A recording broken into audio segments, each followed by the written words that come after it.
Okay, so we're going to be reviewing these problems.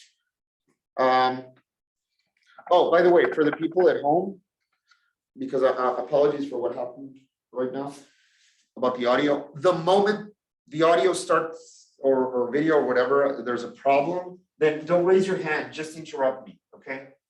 Because I was assuming that there was going to be a question or comment and I left you guys hanging and you weren't listening. So if there's any problem with the audio or whatever, then just jump in, okay?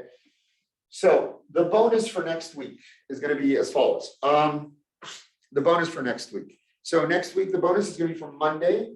That's going to be a Valentine's Day bonus. Remember that you guys, the bonuses are optional. So that means you guys don't need to do them. If you do them, you're going to get extra points. If you don't do them, nothing happens. Okay. So the bonus is going to be as follows. You guys are going to do a poem. The poem has to have at least 3 verses. So if it's like roses are red, this is the end of the poem, that doesn't count. Okay, it has to be a bit longer than that. 3 verses at least. The content of the poem has to have to do with Valentine's Day and the course material. Okay? The concepts that we've seen up to this point. Or in general, concepts that have to do with electricity and magnetism. So it has to be a Valentine's Day poem that incorporates the concepts of the class. At least 3 verses. If you turn that in a PDF document in the learning module number 2, there's a form that says Valentine's Day poem. You're going to get some extra points. I think I'm going to give 3 or 4 bonus points for anybody who turns it in as a PDF document. If you read the poem in class on Monday, you're going to get an additional 3 or 4 points. Okay, and maybe we'll even do a voting to see which is the best poem, and I might give that person or their house some additional points. Okay, it is completely optional to turn in the poem, and it is optional to read it. You don't have to read it in class. Okay, it can be completely sorry, private. Okay. I've done this activity since I started teaching the global program. I always do it every year. The results, I do it for every class, and every class has a different topic. The results go from mildly entertaining to extremely funny to mildly awkward to extremely awkward, depending on the poem. So there have been some poems that are really funny, and it's funny to listen to them. There have been other poems that are obviously dedicated to somebody, but we don't know who that is. And sometimes they're funny and sometimes they're awkward. And in some very, very small cases, they have been awkward and uncomfortable because the person who wrote the poem put a lot of sad sort of emo feeling into the poem. And so the poem is really, really awkward and uncomfortable when we're hearing it because it's really something that should go into a sort of a sad, sad, sad song. But that's totally optional for you guys to read it if you wish. And I think the course material up to this point gives you a lot of input to be able to do a poem. So just the opposites attract law and the positive and negative, and you're my positive charge and I'm your negative charge, and together we will create a wonderful electrical field around love and stuff like that. It's very easy with the material of the course to do a very funky Valentine's Day poem. So that's going to be a bonus for you guys for next week. Okay. And there's going to be another bonus for next week as well. I think, yeah, for next week, which is going to be electrical field hockey exercise. That's going to be a bonus in houses. That's actually something that's an automatic bonus. That's not an optional bonus. Everybody's going to get extra points by doing that. But some houses are going to get more extra points depending on what they do. And that's going to be, I think, a fun exercise. Okay. Questions with the bonus before we start off with the problems? Nope. Over at home. questions with the bonus. Remember that when I ask a question, even more right now in the hybrid, I need for you guys to do a reaction or I will be sending you to the waiting room. So questions at home? No questions? We're good? Okay, good. Questions? I thought you're stretching. I thought you were asking questions. Okay, so let's start off with the problems. There are some problems that are very simple, but I do want to go through all of them so we have some of the concepts clear that we need to understand, because I'm concerned that maybe you're applying some formulas, and in math and in physics you might apply a formula and you might get a result, but it might be random that you're getting the correct results because you're not really applying the formula or the concept correctly. So I'm a little bit concerned about that. So we're going to go through them, and you can let me know if you have any questions. So I'm going to jump over here to the PowerPoint. So I'm going to start off with problem number one, and this is from the angels. Okay, so I'm going to go through them. I'm going to be asking some of you to comment, and I'm going to be also making some comments as well. And remember that the complete and detailed solutions are going to be in the PowerPoint. So the first problem says that we've got two charged spheres that are separated 10 centimeters. And they attract each other with a force of 3 times 10 to the minus 6 newtons. And they're asking us for the force that results from 3 different situations with these charges. Okay. Now, this is from the angels. So before we go into the problem, before we go into the solution, which is the math, what can we infer from the information that's being given in the problem? Because the information doesn't have the problem doesn't have all the information. For example, we don't know the value of the charges, right? The problem doesn't give us the value of the charges. So any? That they're different, one is positive and one is negative. That is correct. The charges are different. How did you infer that? Because they're attracting each other. Correct. The problem states that the charges are being the spheres are being attracted by a force of 3 times 10 to the minus 6 newtons. So the only situation where we can have an attraction force is when we have opposite charges. So one charge is positive and one charge is negative. That's not explicitly stated by the problem, but we can infer that. And so there's three situations. The first situation is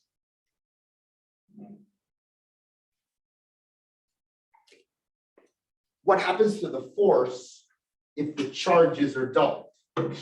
So the charges are the same. The force right now is 3 times 10 to the minus 6. What happens when the charges are doubled? And so there's many ways to approach this problem. Somebody from House Angels, can you just walk us through how you approached this first situation?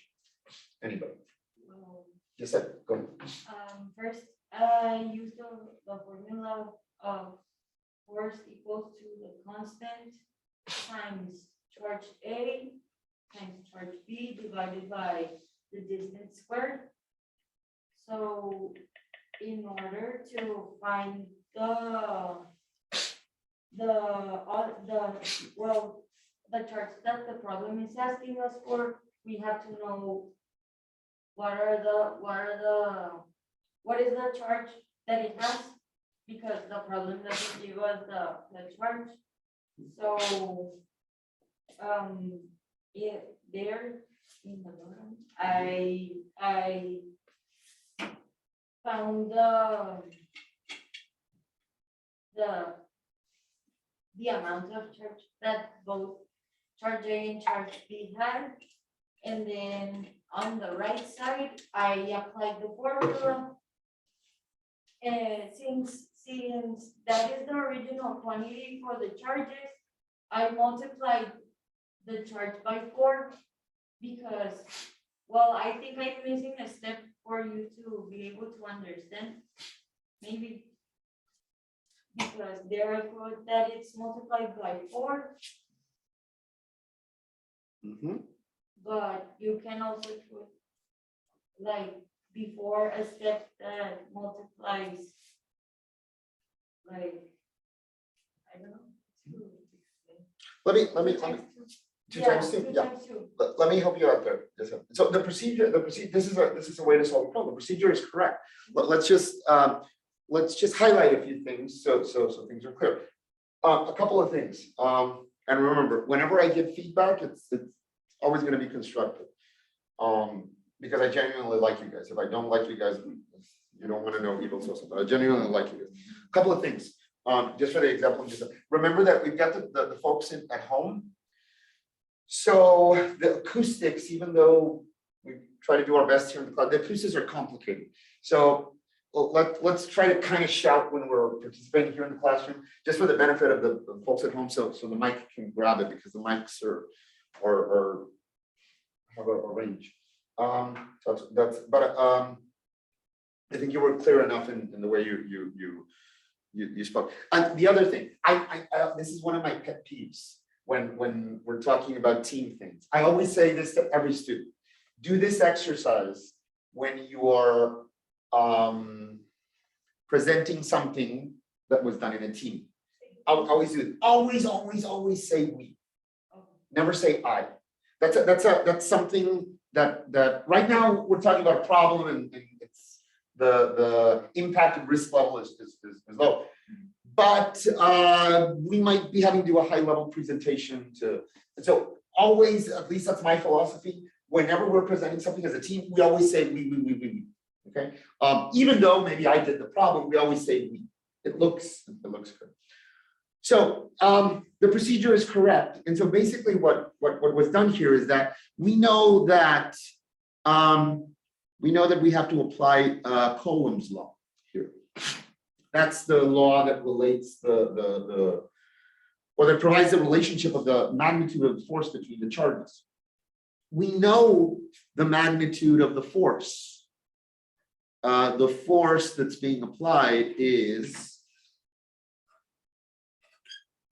3.0 times 10 to the minus 6 newtons. Okay. We know the constant, and we know the distance. From this, we know that the combination of charges, which is QA and QB, we can find that value. Actually, since both charges are the same, this is the same as saying that this is Q times Q, which is equal to Q squared. Okay.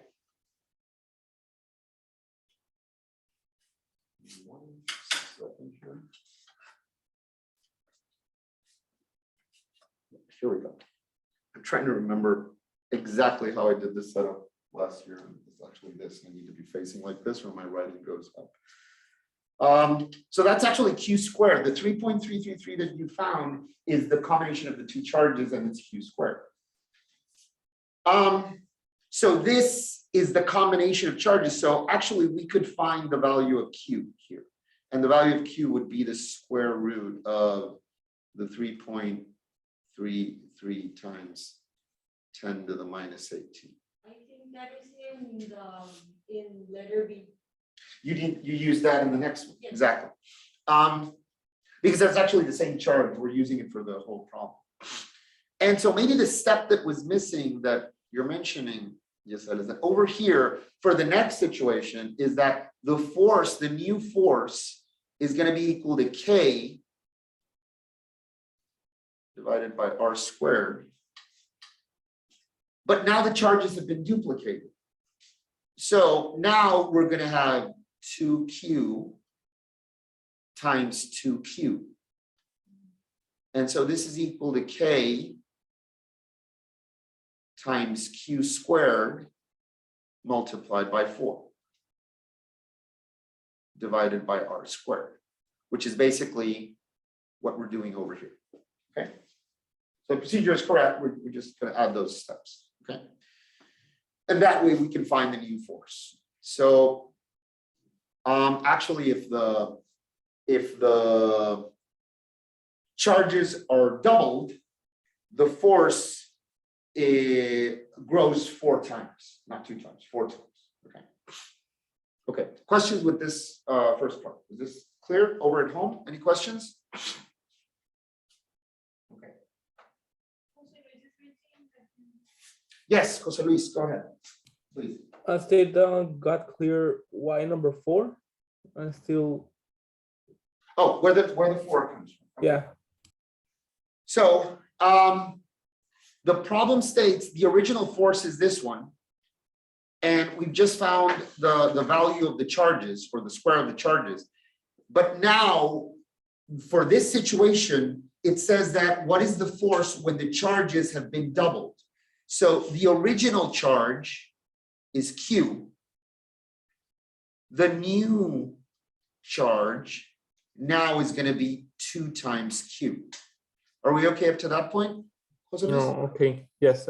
And so, since we're using Coulomb's law, in the original situation, this was Q and this was Q. Now in the new situation, this is 2 times Q and this is 2 times Q, okay? And so this is going to be 4 times Q squared. Is that clear, Jose Luis? Yes.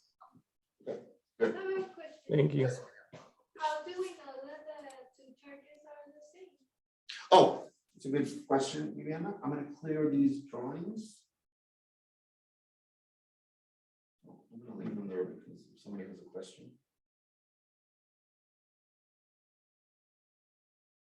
It says 2 charged spheres 10 centimeters apart attract each other with a force of what force results from the following changes considered separately.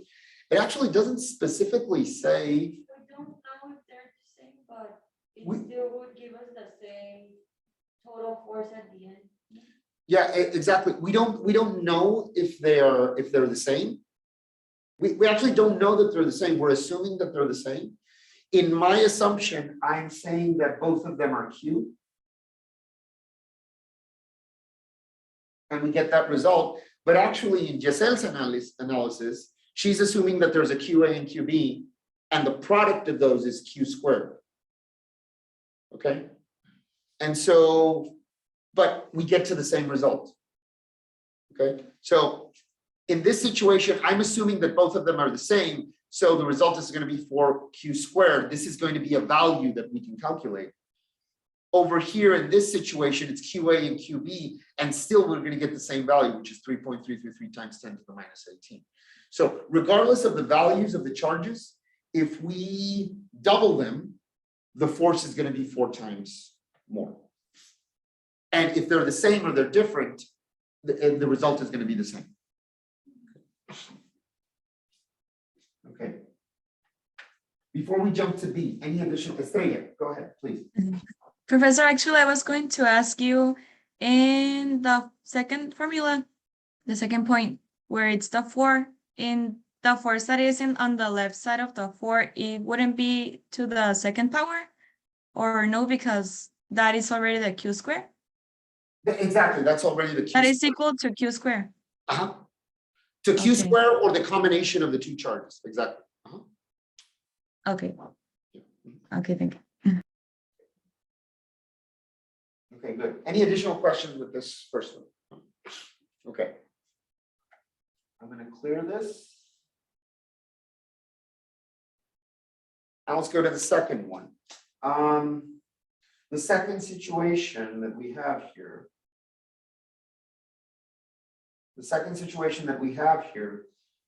Now it says that, I'm going to draw this situation here because it's important to understand it. Now it says that one of the charges, and I'm going to take the negative charge here just as an example. One of the charges, and let's say that this charge has a charge Q. One of the charges, there is another sphere, and this is a neutral sphere. I'm going to draw it purple. A neutral sphere comes over from space. This neutral sphere has no charge, but it comes close to this one and it touches. Okay. Okay, Carrie, just please, if you're gonna go out, just make a sign and say, I'm gonna go out. Just so I can let you go out, okay? Or else I think you're just leaving the classroom and saying, to heck with it. I do not like this class and I'm leaving and I'm gonna go jump out of the, and I don't want that, okay? So just let me know. No, just raise your hand and say it. That's fine.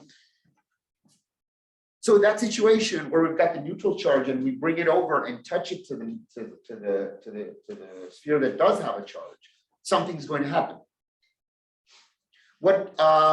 Let's see over at home. Alejandra, are you there? Yes. Okay, Alejandra, what do you think is going to happen there in that situation? I have a sphere with a charge Q. And then I have another sphere that doesn't have any charge, and suddenly I touch them and separate them. What do you think is going to happen with the charges there? It's gonna get charged. The one that didn't have is gonna. First off, yes, that's correct. The purple one, the one that didn't have a charge, now is going to have a charge because we're touching it. Okay. That's the first thing that's going to happen. So now this one is going to have a charge. How do you think that charge is going to be, Alejandro? If originally we had Q and then we touch it with the other one is going to get charged. What's going to happen with the charge? What do you think?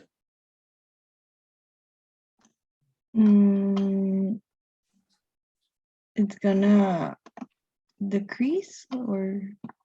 Well, let's do this, Alejandra, because the thing with these situations that we're talking about here with the charges is, as I mentioned, they're very abstract, Alejandra, and sometimes since they're abstract, it's difficult to visualize. So let's imagine this, Alejandra. Let's say that you have two glasses or two containers, okay? You're gonna have, all of you are gonna have to use your imaginations with my drawings anyway. So these are two glasses, Alejandra. And in this glass, you have a certain amount of liquid here. Okay, are we okay up to this point, Alejandra? Yes. This is a certain amount of liquid. What's going to happen if I connect these two glasses? What's going to happen with this liquid here? It's gonna have less. It's gonna transfer to the other one. And in the end, what's going to happen? If I had, let's say I had originally 2 liters. What's going to happen when I connect both of them at the end? You'll probably have less, like 1 liter. Well, that's kind of like when Peña Nieto said, we're going to land in 3 minutes or maybe less, 5 minutes. Exactly what's going to happen, Alejandro. If we've got 2 liters and I connect them, imagine the connection of the 2 containers. What's going to happen? Every system tends to equilibrium. So the liquid that we have here, what's going to happen over here? How much liters are we going to have on the left, and how many liters are we going to have on the right? 1. 1 and 1, correct. We're going to have 1 liter here, and over here we're going to have 1 liter as well. It really wouldn't make sense for us to connect them, and then one would have 1.5 and the other would have. Systems tend to equilibrium. So if we have one amount of liquid on one side and we connect it to the other glass, it's going to balance each other out. So the amount of liquid is going to go half to this side and half to this side. The same thing is going to happen with the 2 charges here. Originally, I had Q and 0. The new situation now is going to be that I'm going to have 1/2 of Q here, and I'm going to have 1/2 of Q here. So the charges, that's a takeaway about this problem. Charges, when you're trying to visualize them, remember that charges are going to behave like in most cases like liquids, okay? And so things tend to balance themselves out, okay? Is that clear, Alejandro? Yes, Okay, good, thank you. thank you. Okay, and so the new situation is that one charge, we're going to assume it's going to have a charge Q, and the other charge is going to have half of Q.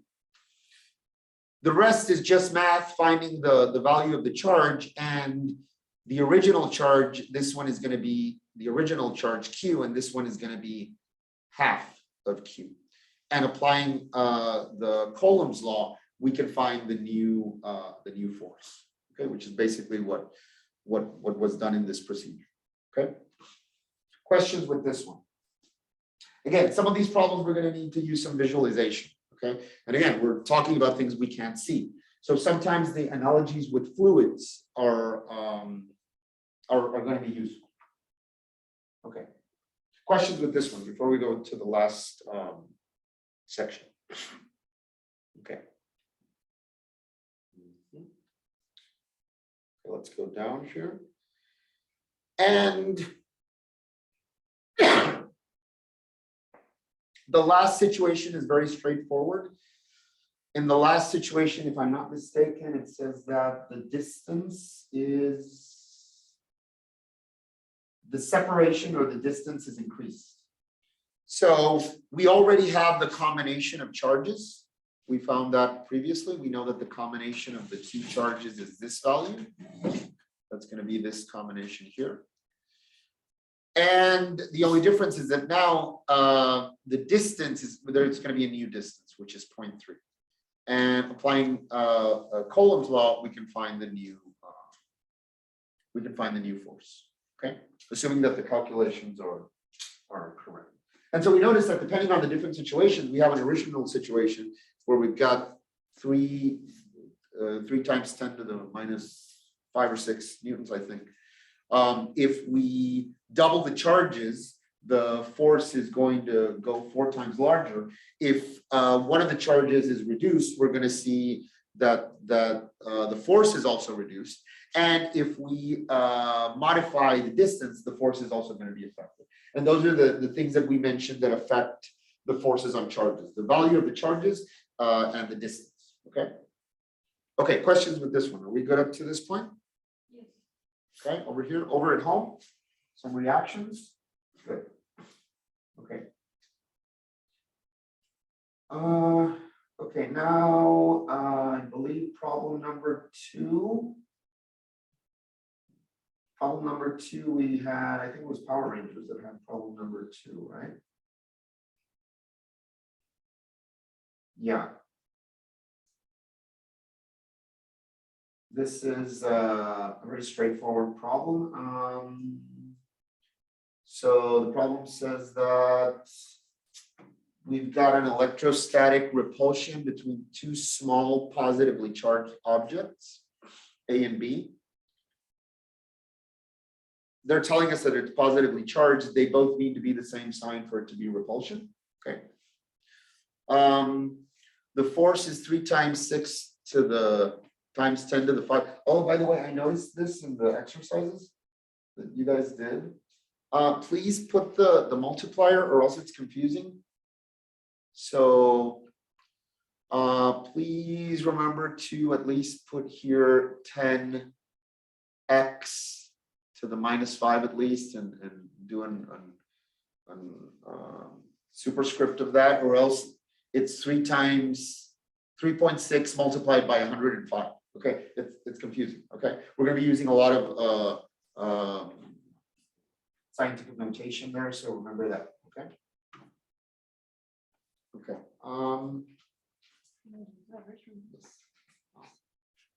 Okay. And what is the force of repulsion if we modify the distance? Okay, so it's the same situation as the other one, or a very similar situation as the previous one. We'll do this and then we'll take a break. We have Coulomb's law. F equals QA times QB divided by R squared.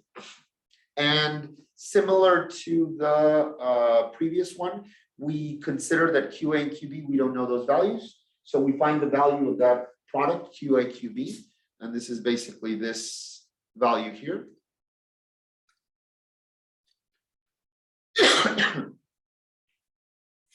Based upon that value and considering the differences in the distances,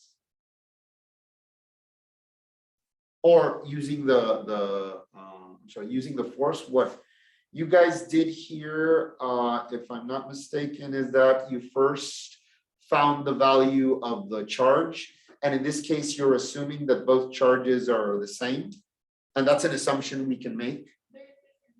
They are different? Oh, you guys are from, oh, so Viviana, walk us through here this, you're from this house. So go, right? Or no? Yes, I think so. So go ahead. Well, what we did, well, they're giving us the force. Force? And I don't remember what else were they giving us. They're giving you also the distance as well. They're giving you the separation. So you have the original separation, which is 0.12, and you have the new separations that you're looking for. So originally you have the force, which is 3.6, and you have the distance. And we use the formula to like substitute and get QA in terms of QB. Mhm. And then we use that value again in the formula so we can get QB.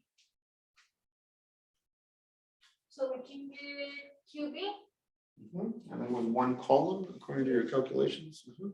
And after we got those two values, we can calculate the both distances they are asking us. Mhm. So you found QB there by substitution, and then it continues over here. And you find QA. So you find both of the charges. You found both of the charges, and then with both of the charges, you find both of the forces, just substituting the distance. Okay. You could have done exactly the same procedure, similar to the previous one, just assuming the product of the charges is this value, okay, and substituting that one. And you get the two values depending on the distances. The thing that's important to note here is that originally we had a distance of 0.12 and the force was 3.6 to the -5. Then we increase it by 2 times to 0.24. And the force is reduced. And then we increase it 3 times and the force is reduced as well. So that's important because again, that goes to the Coulomb's law that the strength of the force is going to depend on the distance or the square of the distance. Okay. What could have been a simpler way of doing it? Well, not necessarily a simpler way. I think your procedure was very clear. I'm going to be frank with you guys. I'm more interested in a clear procedure, like you did, because the procedure is clear and correct, than you guys trying to do it quicker. Okay, so this procedure is correct. I'm not going to say it's a better or quicker way of doing it. Another way of doing it is that instead of calculating QA and QB, since the charges are going to be the same, since the charges don't change anyway for the other two situations, you could have just used this value here. And after this, we'll go to a break. You could have just used this value here. Okay. The result of this, which is, I think, is this 5.76. Yeah. This QA times QB, that's going to happen in the rest of the situation as well. Professor, Yes. sorry, you are saying that instead of putting the result QB equal to QA, just put the result n equal to q squared, like that. Yeah, so this value here that you're using, notice that it's the same value for both situations. So this value is QA times QB. And this is QA times QB as well.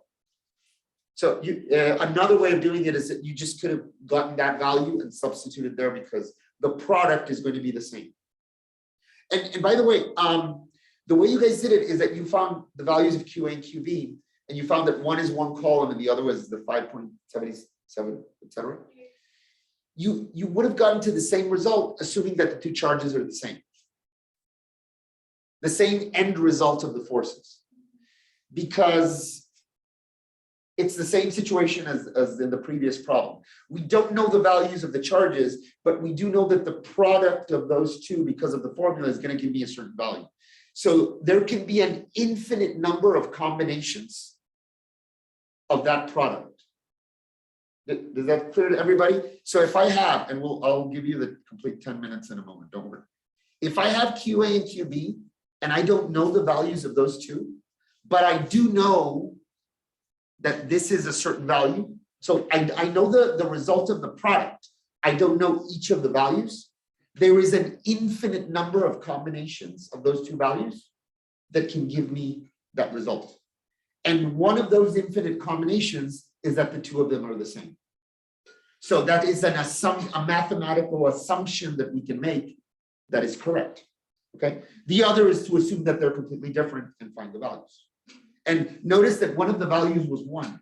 Yes, Yeah. we thought we were doing it incorrect, but then we continued doing the problem and the result was correct. So It's valid. So again, notice what I'm saying. If I have a product, there's an infinite number of combinations of those two values that can give me the 5.76, whatever. One of those possibilities is that one of the values is 1, which is the one you did. The other possibility is that both of the values are the same. So there's an infinite number of combinations, but the important thing is the product. So if you already have the product, you could substitute the product there. That's another way of doing it. I'm not saying it's necessarily the easier way, it's just a different way of doing it. Okay. But I like these detailed procedures. This is good, okay? Because I understood what you guys were doing, and that's going to be important. Okay, let's okay. So that's problem number 2. So again, as long as the procedure is complete and correct, I prefer long and detailed procedures. Again, as long as the procedure and the math is correct, don't try to do quick procedures where maybe you're gonna jump through some steps, and that's not recommended. Now we've got problem number 3. So problem number 3 says, it's not written here. Problem number 3 says, calculate, this is a very direct problem. Calculate the force between two charges of set values if they are 5 centimeters apart. So that's just applying directly Coulomb's law. That's very straightforward. And it was done here like that. Something that's very important, you guys, in these problems, the multipliers, the times 10 to the minus 7, times 10 to the minus 5, the centimeters. We're going to be doing a lot of multipliers, so be careful with the multipliers, because if a multiplier is incorrect, the solution isn't going to be correct. So this is a very straightforward application of Coulomb's law. There's not much not much problem there. I'm going to be going through the problems. If you have questions, stop me, okay? Then I think we've got problem number 4. Okay. Okay. I think problem number 4 is also a direct application of Coulomb's law. It is. What is the magnitude of a force of a 1.5 times 10 to the minus 6 Coulomb charge that is exerting on a 3.2 times 10 to the minus 9 Coulomb charge that's located 15, is it 15 or 1.5? 1.5, right? I think some of that happened in many of the PDFs. Some of the points are signed very tricky, so the scan went away. So be careful about that.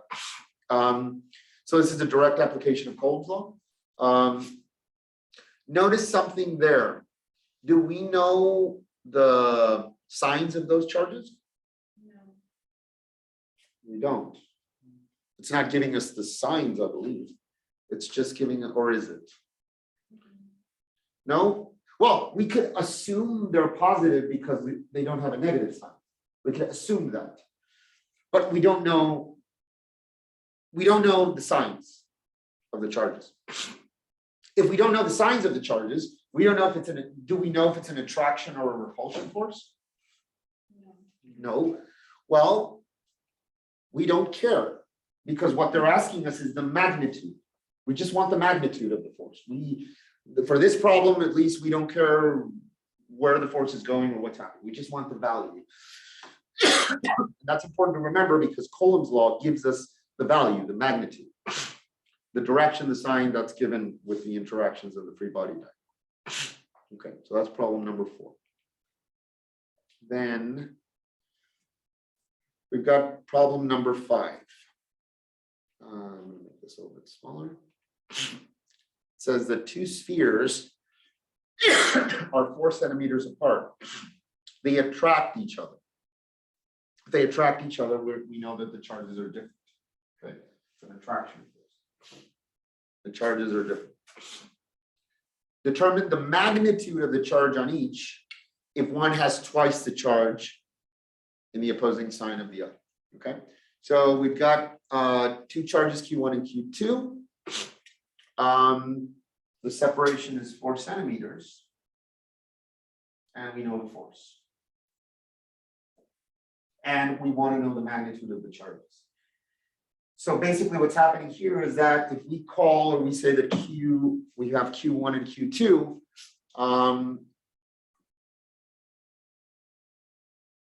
we know that we've got charge Q1 and Q2. We say that Q1 is equal to Q. And we know that the other charge is 2 times the other, or charge 2 is 2 times the first one. So Q2 is going to be 2 times Q. And this gives us the 2 charges. We apply that to Coulomb's law, and we find the value of Q, which would be, in this case, 1.032 times 10 to the minus 11. It's pretty straightforward as well. Okay. And again, the purpose of these problems is to practice Coulomb's law and to be kind of identify these situations with the relationships between the charges and the distances. Okay. This one was pretty straightforward as well. Okay. Now let's go to problem number 6. Whoops.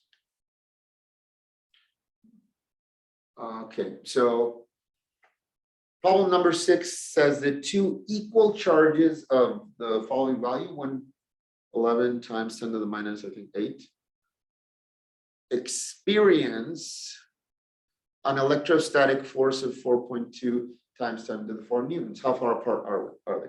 So now what we're looking for is the distance. So we've got the values of the 2 charges. We know that both of them are of the same value. The only thing I would note here, you guys, is that I would ask you to be a little bit more clearer in the procedure, because I'm just going to say this. Imagine you guys are going to grade that, and so I know my writing isn't the best writing in the world, but when I do a procedure, I try to do it as clearly as possible. So just let's be a little bit more careful with the procedure here. So, and to be a little bit more clear here about the values, because some things might be misinterpreted. So we're going with Coulomb's law. And so we're looking for the distance. So the distance is going to be, if we send this over here, it's going to be K. Both charges are of the same value. So if we call this Q and we call this Q, then this is gonna be Q squared. And I'm a little bit concerned about, because I'm seeing a 2Q instead of a Q squared there, so that's where I'm concerned that there might be an error. So if the charges are the same, this is gonna be Q squared divided by F and the square root of that. That's what we're calculating. And so D is gonna be equal to the square root. By the way, for these problems, it said that the constant K was 8.999 times 10 to the 9. We can use the 8.99, or we can just round it up to 9. It's fine. It's just a few decimals there. So, but let's assume it's 8, the 8.99 times 10 to the 9, multiplied by the charge squared, and the charge is, I think it's 11 times 10 to the minus 6.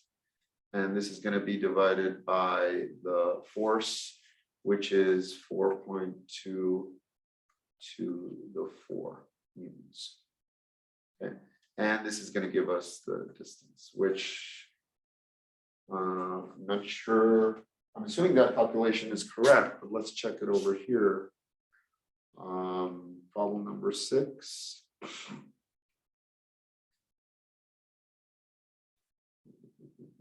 Problem number 6.51.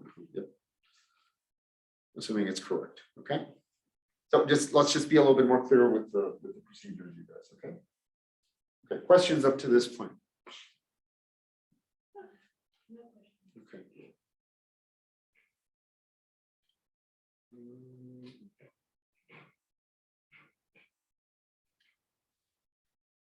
Now let's go over to problem number 7.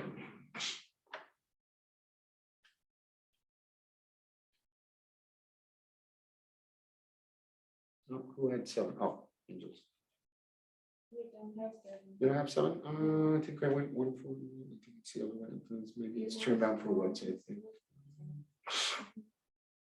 Yeah, you guys had 7. Oh, this one. This one does have.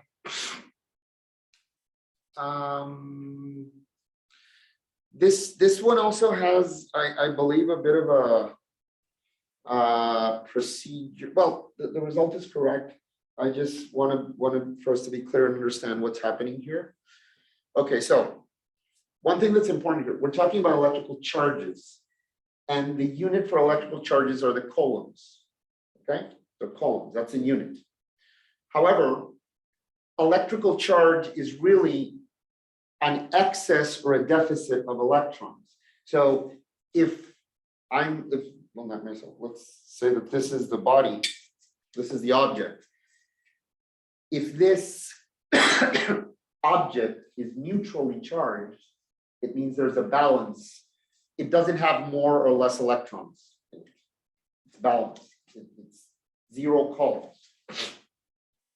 If I take away electrons, or I add electrons by whatever situation, friction or induction or anything, then I am removing electrons. That generates a deficit, or I'm adding electrons. That adds a deficit as well. Now, an electron has a charge, and that's also an electrical constant. That's 1.69 times 10 to the minus 19. That's an electrical constant. It's like gravity. It's like gravity. It's a constant. And so I can relate electrical charge to amount of electrons. And so it says how many electrons have to be removed. I was going to say rent. How many electrons have to be removed from a neutral isolating conducting sphere to give it a positive charge of 8 times 10 to the minus 8 coulombs. How many electrons do I have to remove to make it positively charged? So basically, a way of interpreting this is, I want a charge of 8 times 10 to the minus 8. How many electrons is this equivalent to? So how many electrons can I fit in 8 times 10 to the minus 8? So basically what I have to do, and this is where it was a little confusing because you guys did a mathematical operation here.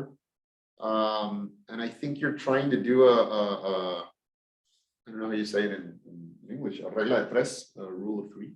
It's not really called that. Where you're finding the value of n, how many electrons. So the n amount of electrons multiplied by the charge of the electrons has to be 8 times 10 to the minus 8. So that means that the number of electrons is directly the division of the 8 times 10 to the minus 8 coulombs divided by the charge of 1 electron, which is 1.6 times 10 to the minus 19. And this would be 5 times 10 to the minus 11 electrons. That would be the amount of electrons that I would need to remove to give it a positive 8 coulomb charge. That can be a little bit confusing, but again, there are units to define charge, which are coulombs, but we could also define charge as amount of electrons as well. That's what we're giving, actually removing or adding. Okay. Questions with this one? No? Okay. So I have a question for you guys. So Viviana, what percentage of Taylor Swift's singing is auto-tune? That's going to be considered like academic bullying, but no. Does she really sing? Yes. She does. Just checking. You can search for live performance. I'm going to do that. I have a lot of things to do during the day, but I'm going to look for a live performance. Have you seen her live? No, I wish. It's my dream. Wow. It's concerts in the pandemic. That's a problem. I don't know if you know that Adele was going to have she was going to be in Las Vegas at Caesar's Palace. She's going to have a complete stint, and she had to cancel it. My wife and I actually wanted to go. The tickets were completely sold out since months ago, and she said she had to cancel it because of COVID. You know what's the main problem right now about COVID? Right now, before, I mean, it's still a very complicated health crisis, and people are getting sick and people are dying. That's really the main issue, the main problem. But right now, a problem that's happening with organizations is staffing. So people are getting sick and not being able to work, and that's going to affect your whole organization. So it's not, why would you cancel a concert? Well, I don't have, it's not just Adele singing. It's not just Adele having to be healthy. It's everything that has to do with setting up the event. So yeah, that's a real bummer. I hope you get to see Adele. I'm sorry, Taylor Swift live opening for Adele. Okay, let me clear this up.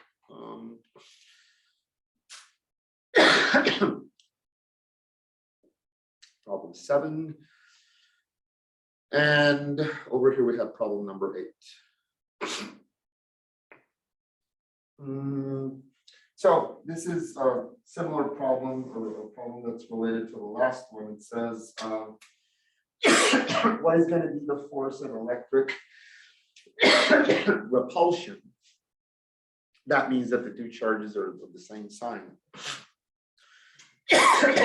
between two small spheres that are placed 1 meter apart, if each has a deficit of this is important, you guys, Power Rangers house. Remember the multipliers, please, because this is 10 to the 8 electrons.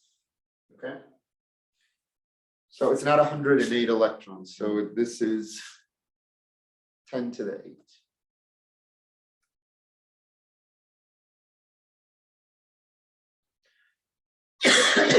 1 times 10 to the 8 electrons. Okay. And so the charge, we need to know the I'm sorry, the repulsion force. And so the charge Q is going to be equal to a certain amount of electrons. The amount of electrons is given by 1 times 10 to the 8, and we know the charge of the electrons, which is 1.6 times 10 to the minus 19 coulombs. And that is going to give us, we did that multiplication there, I think 1.6 times 10 to the minus 11. Once we have the charge, we directly apply it to Coulomb's law and we get the force. Okay, so that's pretty straightforward. And it's another example of relating charge to electrons. Okay. Questions up to this point? We're good here. Over at home? How are we doing over at home? Are you guys still there? Okay, good.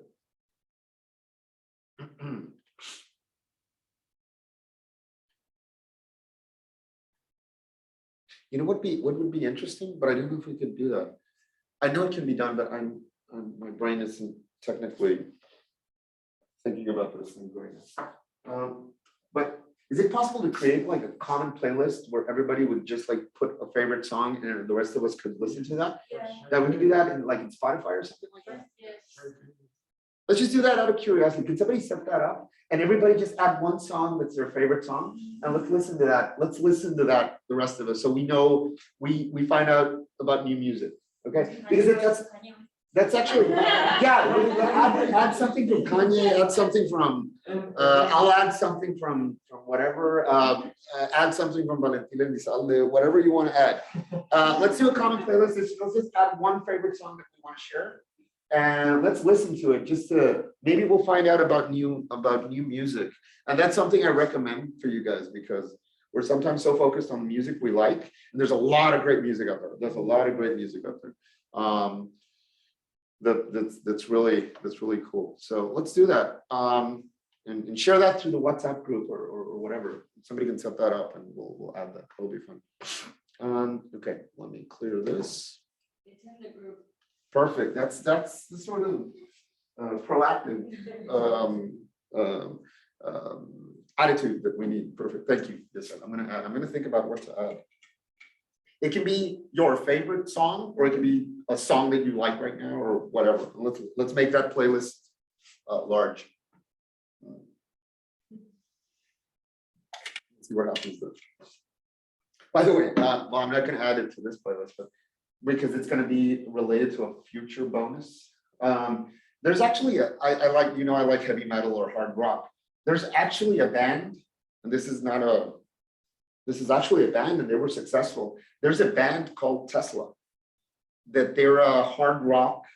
They're not heavy metal. They're kind of hard rock band from Sacramento, that they're named Tesla. And at least their first two albums, they have to do with electricity and magnetism. A couple of their songs have to do with electricity and magnetism. Just Google or Spotify a song that's called, the song is called Man Out of Time, Edison's Medicine. It's a very cool song. It's a hard rock song. It's not like a song that's the professor teaching you a class, but the song talks about, I don't know if you know that historically, there was a feud between Tesla and Edison. And there was a feud between them because depending on which version of history you look at, there's arguments to say that Edison because Edison is famous really for. Edison stole Tesla, right? Yeah, there's a version of history where it could be argued that Edison stole some things that became patents and became things that were really, really famous and useful because I mean, probably before Elon Musk and Tesla, it's very common for all of us to know Thomas Alva Edison. But wasn't that common for us to know about Nikola Tesla? Nikola Tesla was a name that was historically a little bit, you probably didn't know about Coulomb. Maybe if you took an electricity and magnetism class before. But yeah, there's a part of their history where there was a feud between them. And the song that's called Edison's Medicine talks about that feud. And their first album is called Mechanical Resonance, actually. And the second album is called The Great Radio Controversy, and the band was actually successful. Their songs aren't about electricity and magnetism. They just kind of geeks about that, and that's why they named the band. And the song is pretty cool. Look for it, and you'll find something new to listen to. Okay, 5 minutes. We can do one more. Okay. That's problem number 8. I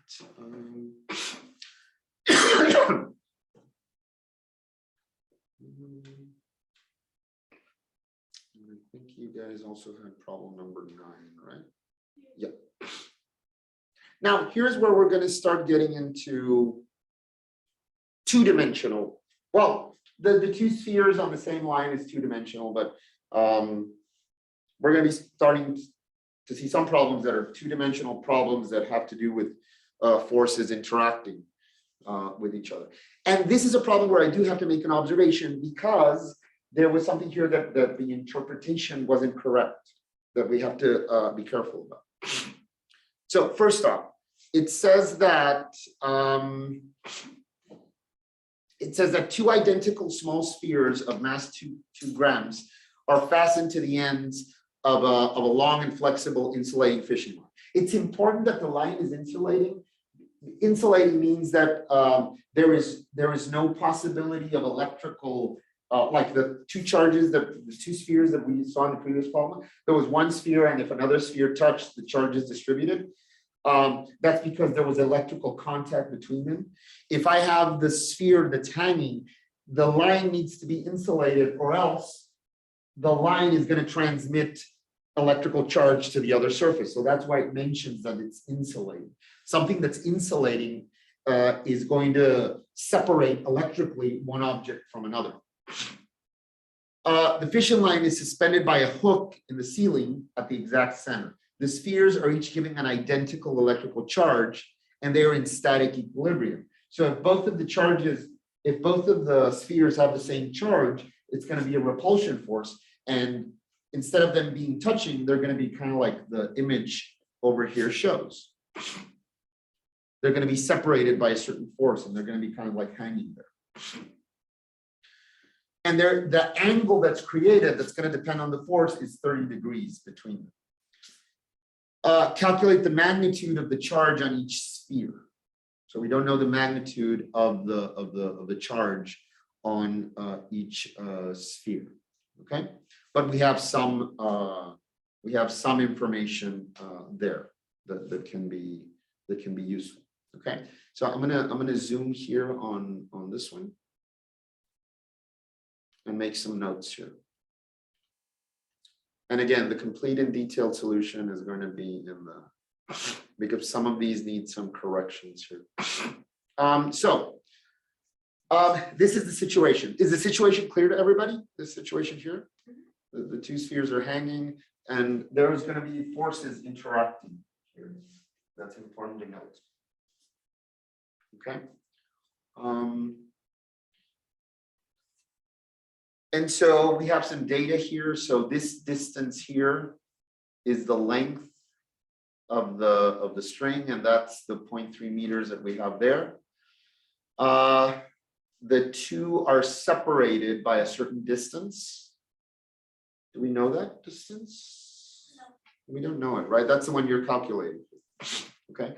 And using trigonometry, because we know this angle here, since we know this angle, we can calculate the distance, which in this case is 0.1552. We can calculate that. We know that there's a mass, and we know that the angle is 30 degrees. And so what's happening here is that if we do a free body diagram in any of the spheres, okay, if we do a free body diagram in any of the spheres, it's going to be the same situation if we do it on any of them. We are going to have some forces that are interacting. And I'm going to write down those forces in different colors. There is going to be a repulsion force. That's the electrical force that's going to be going this way. I'm going to be calling that Fe. Yeah. Is that clear? There's going to be a repulsion force that's going to be pushing that way. There is going to be a weight that's going to be going this way.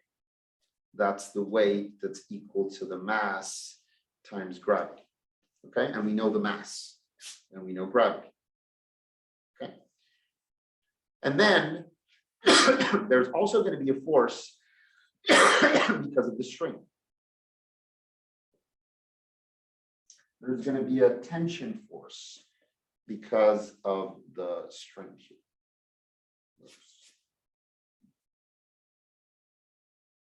Okay. What is that happening? You're doing some sort of Taylor Swift mental thing here, Viviana, because I can't do it. There we go. There's this force going upwards. I'm going to call that the attention force. By the way, I'm just joking, okay? Because I know this is a sensitive generation. I'm just joking. I'm not against Taylor Swift. I even put a T there, FT for Taylor Swift, okay? So don't, if any of my bad jokes get to the point of feeling like bullying, let me know. That's not my intention. The what? The Twitter. No, I got off. I actually got off of Twitter because it's so toxic. I think I mentioned it to you. Everything I know about Barbara de Regil, I know against my will. I don't. There are things on Twitter that I'm like. I was obsessed on looking at things on Twitter, and it's really, really toxic. So I got out of Twitter. I got removed from Twitter. I don't want. So we've got this here, and these forces interact, and so something that's important here in the interpretation of the problem that I noticed that we have to be careful. There's a 30-degree angle here. So that means that this angle here is 15 degrees, the angle with regards to and that means that this angle here is 15 degrees as well. So that means that the corresponding angle over here is 90 degrees minus 15 degrees, and that's going to be 75 degrees. And so what's going to be happening here is that we are actually going to have a sum of forces in X that is going to be equal to Fe minus Ft times the cosine of 75 degrees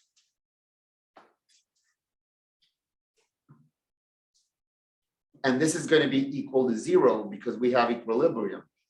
And then we're going to have the sum of forces in Y that is going to be equal to Ft times the sine of 75 degrees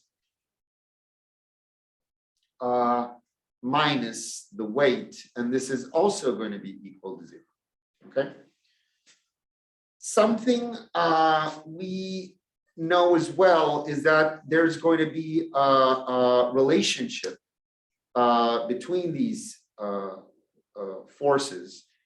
So for example, of the things we have here, we know W, we know the signs, okay?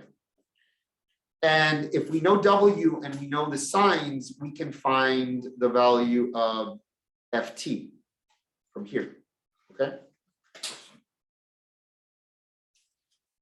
This is going to be a certain value. If we know the value of Ft, we can substitute that over here and find the equivalent value of Fe. And from there, we can start moving along to be able to find the values of the charges, okay? Something that I noticed that was done here in the problem, which is an interesting approach to doing it, is that we know that the force that we've got up here, we know that this force has a couple of components. It's got an X component. I'm going to call this Fx, and it's also got a Y component. And we know that the tangent of 15 degrees is the relationship between these two. But what I noticed that you guys did in the problem is that you said that the tangent of 15 degrees was Fy divided by Fx. And actually the tangent is going to be the opposite divided by the next one. So this is actually going to be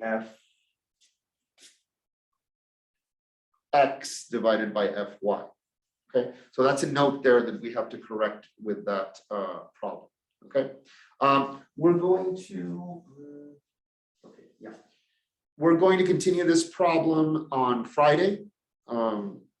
just to do the calculations and verify some of the things that are there. We're gonna continue this on Friday, finish up the rest of the problems, and then start off with the next topic, which is electrical fields. And let's see if we can do the electrical field hockey next week, next Friday as well, okay? So we'll continue, we'll finish this one on Friday, okay? Okay.